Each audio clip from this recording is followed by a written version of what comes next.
I'd like to begin by showing you the first piece of magic I ever learned.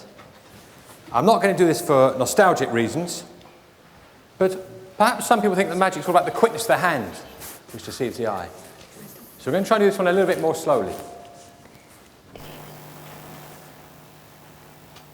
Nothing here. Nothing here. By the way, if you're hoping for a pigeon, just lower your expectations. You can still see it, but it's getting smaller. Tension's almost palpable, isn't it? We tuck it right the way in. And since you're so close, you can see there's nothing between the fingers. If you give it a little squeeze just for a second, it does just seem to disintegrate into nothing. Which speechless with gratitude, aren't you? I can't believe it.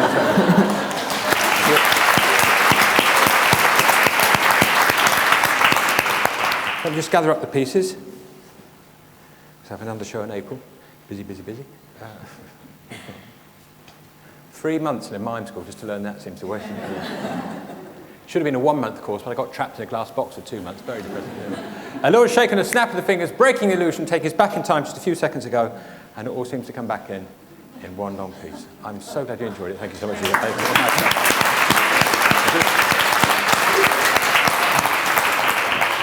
Now, I know what some of you are saying to yourselves. Isn't it pathetic at his age?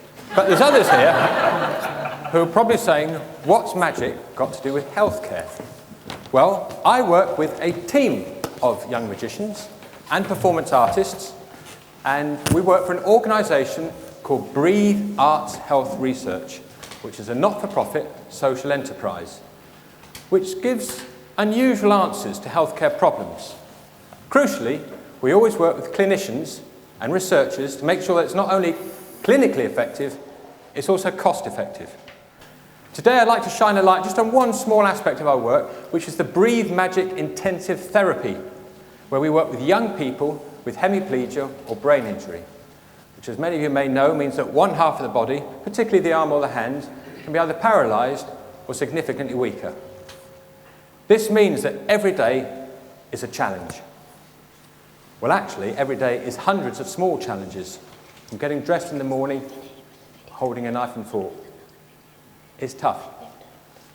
Typical occupational therapy means that the young people have to do exercises, hand exercises, many times a day, every day, for weeks on end.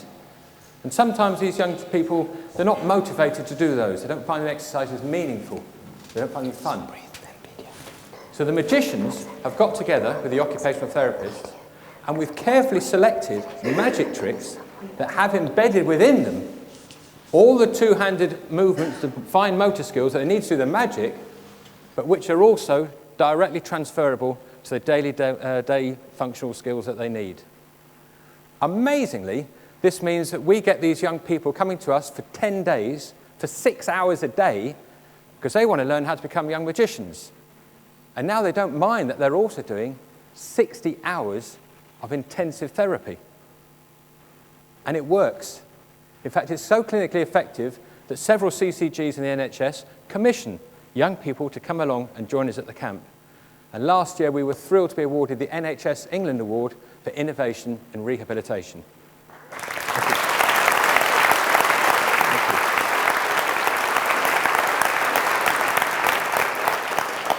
You probably don't want to hear about it, you probably want to see it.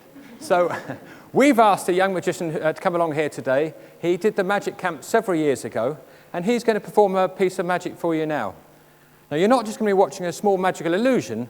What we're really doing is celebrating the two-handed actions, the fine motor skills that he needs not only to do the magic, but also he can use every day in those daily living skills to give him a more independent life. Would you please put your hands together and welcome Josh?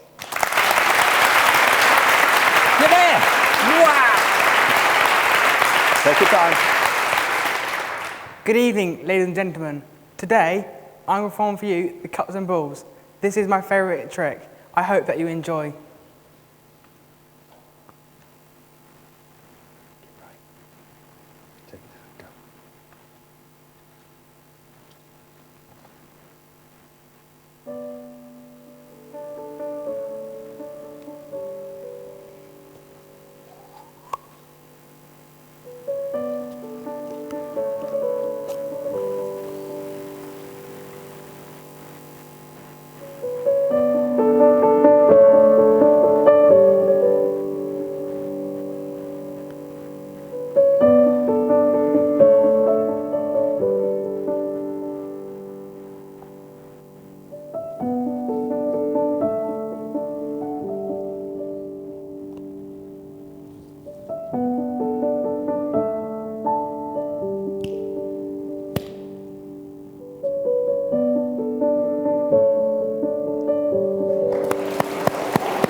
take your applause.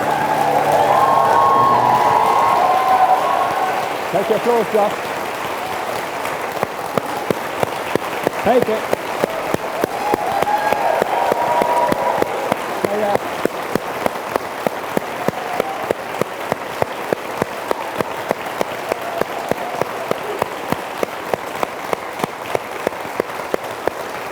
Wow. I hate it when the young people are better at it than I am. I really hate it. So, just briefly, can you tell us a bit about your experience of Breathe Magic Camp? Sure. Well, very much before Breathe, I'd gone through a phase of being bullied.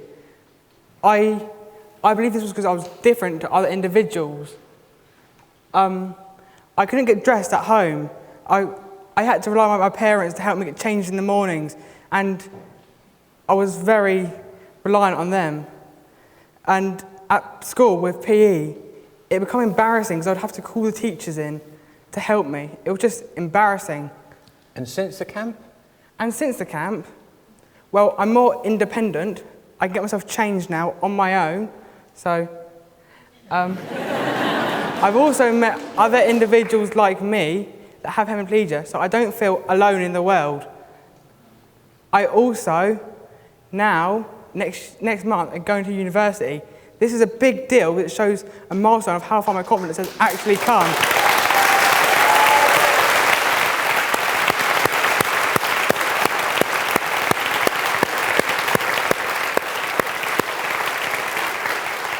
So we're super proud that Josh has not only done the Magic programme, he's been on a mentoring programme. So that means he now comes back year on year, helping, guiding, supporting other young people with hemiplegia as they go through the Magic programme. And we thought it was perhaps only fitting and suitable that we end by seeing some other young people that Josh helped just a few months ago, before the camp and after the camp, struggling with their daily living activities, and seeing how much their perseverance has pushed through, changed their lives, and that's the real magic.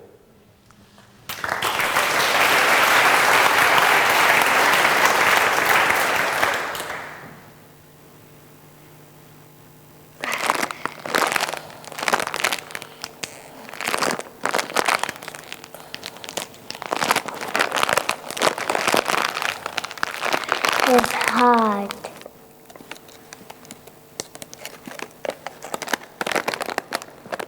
Sometimes it's kind of hard. I just wish for a better hand.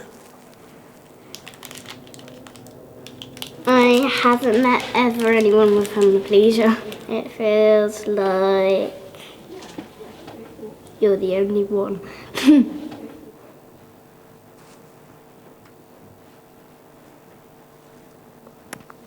I cannot do my buttons.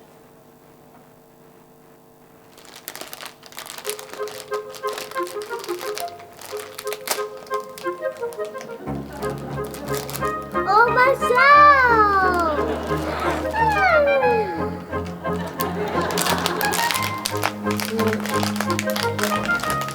Like that so it could open.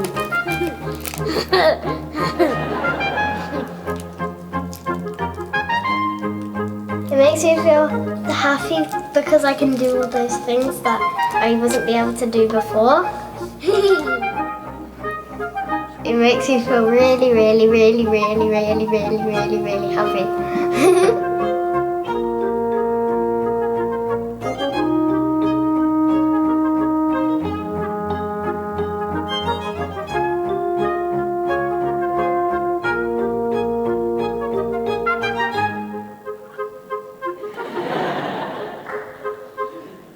Thank you very much. Josh Smith, take a bow.